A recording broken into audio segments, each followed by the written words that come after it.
আসন্ন শারদোৎসবকে কেন্দ্র করে শিল্প শহর দুর্গাপুরে জোরকদমে প্রস্তুতি শুরু করে দিল ইচ্ছেপূরণ সামাজিক সংগঠন। বিজেপি নেতা লক্ষণ ঘরুইয়ার বিশেষ সহযোগিতায় এবার ট্রাঙ্ক রোড সংলগ্ন ক্ষুদিরাম মাঠে দুর্গাপুজোর থিম হিসেবে বেছে নেওয়া হয়েছে অযোধ্যার ঐতিহাসিক রাম মন্দিরকে। আয়োজক কমিটির পক্ষ থেকে জানানো হয়েছে, হুবহু রাম মন্দিরের অনবদ্য স্থাপত্য শৈলী, সূক্ষ্ম কারুকার্য ও মায়াবী আলোকসজ্জার মেলবন্ধনে মণ্ডপ প্রাঙ্গণেই বাস্তব রাম মন্দিরের এক ঐশ্বরিক আবহ ফুটিয়ে তোলার পরিকল্পনা নেওয়া হয়েছে। মণ্ডপ সজ্জার পাশাপাশি দর্শনার্থীদের জন্য আরও একাধিক আকর্ষণীয় চমক ও বিশেষ উপস্থাপনা থাকবে এই পুজোয়। ইতিমধ্যেই মণ্ডপ নির্মাণের প্রাথমিক কাজ ও রূপরেখা তৈরির প্রক্রিয়া শুরু হয়ে গিয়েছে। উৎসবের মরশুমে দুর্গাপুরের অন্যতম সেরা পুজো হিসেবে নিজেদের তুলে ধরার লক্ষ্য উদ্যোক্তাদের। এই রাজকীয় থিম ঘোষণার পর থেকে স্থানীয় বাসিন্দা ও পুজো প্রেমীদের মধ্যে ব্যাপক উৎসাহের সৃষ্টি হয়েছে। কমিটির আশা, জেলা ছাড়িয়ে দূর দূরান্তের বহু দর্শনার্থী এবার এই মণ্ডপে ভিড় জমাবেন। প্রত্যেক বছরই করেন, এবার কত বছর আর কি করছেন দাদা? সামনে এই জন্যই আপনাদেরকে আজকে ডেকেছি সমস্ত সাংবাদিক বন্ধুদের, যে আমরা এই ক্ষুদিরাম মাঠে আমাদের পরপর 3 বছর আমরা দুর্গাপুজো করেছি ইচ্ছা পূরণের নামে। আমি বলেছিলাম যে ইচ্ছা পূরণে এরকম মানুষের ইচ্ছা শক্তিকে কাজে লাগিয়ে মানুষকে সাথে নিয়ে 3 বছর করেছিলাম। অনেক কষ্টের মধ্য দিয়ে অনেক আক্রমণ এসছে, অনেক হেনস্থা এসছে, অনেক পুলিশের অত্যাচার এসছে, লোকাল লোকদের অত্যাচার এসছে। তারপর কিন্তু 3 বছর আমরা দাঁতে দাঁত চেপে কিছু করতে না দিলেও কোনো প্যান্ডেল করতে হয়, মানে ঠিকমতোভাবে টাইম দেওয়া হয়নি, দোকানদারি বসতে যায়নি, ফাঁকা ফাঁকা মাঠ, এত বড় মাঠ করতে হয়নি। কিন্তু আজকে তো সমস্যা নেই, তবু আমরা সমস্ত মানুষের যারা বিরোধিতা করেছেন তাদেরকে সাথে নিয়ে এই এলাকার সমস্ত যারা বুদ্ধিসম্পন্ন মানুষ, যারা পুজো করেন, যারা ক্লাব চালান, সবাইকে আহ্বান রেখে আমরা একটা দুর্গাপুজো, একটা পুজো কমিটি করব সমস্ত বিশেষ মানুষদের নিয়ে পড়ে। আর আমরা এবারে ঠিক করেছি যে রাম মন্দির আমরা করব।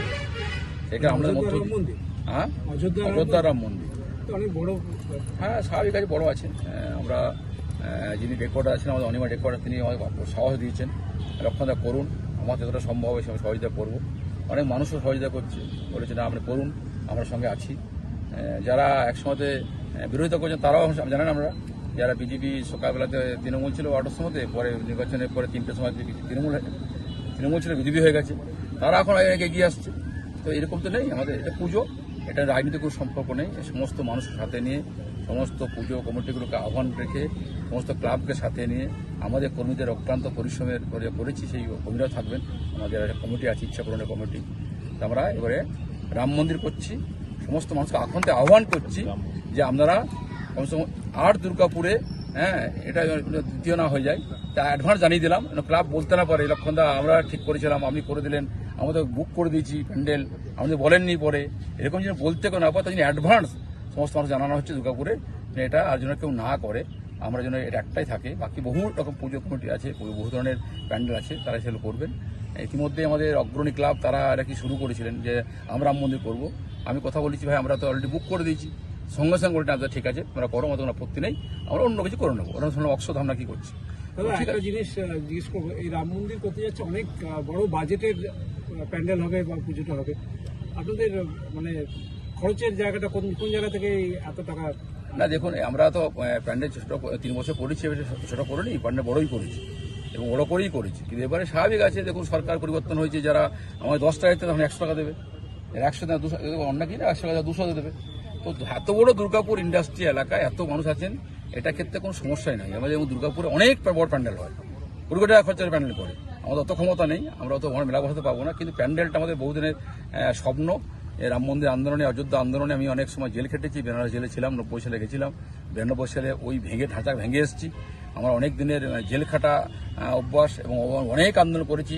একসময় জ্যোতি বসু বলেছিলেন যে একটা ইঁটও এই পশ্চিমবঙ্গে যাবে না, আর সেখানে দাঁড়িয়ে আমি মনে আছে 90 সালে আমরা গ্রামে গ্রামে পর সেই দেবসা থেকে শুরু করে বনকাটি, অযোধ্যা, বিহার থেকে শুরু করে কাঁকসার বিস্তীর্ণ যে আমার গ্রাম বামনাবেড়া, আমরা যারা সমস্ত যাতে আমরা রামশিলা পুজো করেছিলাম এবং সে রামশিলা পুজো করে আমাদের আসানসোল ওসাক গ্রামে ট্রাইগার পৌঁছে দিয়েছিলাম। ওখানে ঝাড়খণ্ডে আমরা সমস্ত ট্রাইগারে শিলাকে পৌঁছে দিয়ে আমরা ফিরে এসেছিলাম। 90 সালে অযোধ্যা, 92 সালে অযোধ্যা এবং জেলখাটা অনেক অভিজ্ঞতা আছে। তাই সেই মন্দির, রাম মন্দিরের স্বপ্ন ছিল, রাম মন্দিরে করবো। মানুষের সহযোগিতা লাগবে, সকলের সহযোগিতা লাগবে এবং আমার সহযোগিতা এখন থেকে তারা আশ্বাস করছেন যে আপনি করুন, আমার যেটুকু সম্মত ক্ষমতা আমরা সেটা সহযোগিতা করবো। সর্বস্তরের মানুষের সহযোগিতা নিয়ে আমরা এই রাম মন্দির করছি।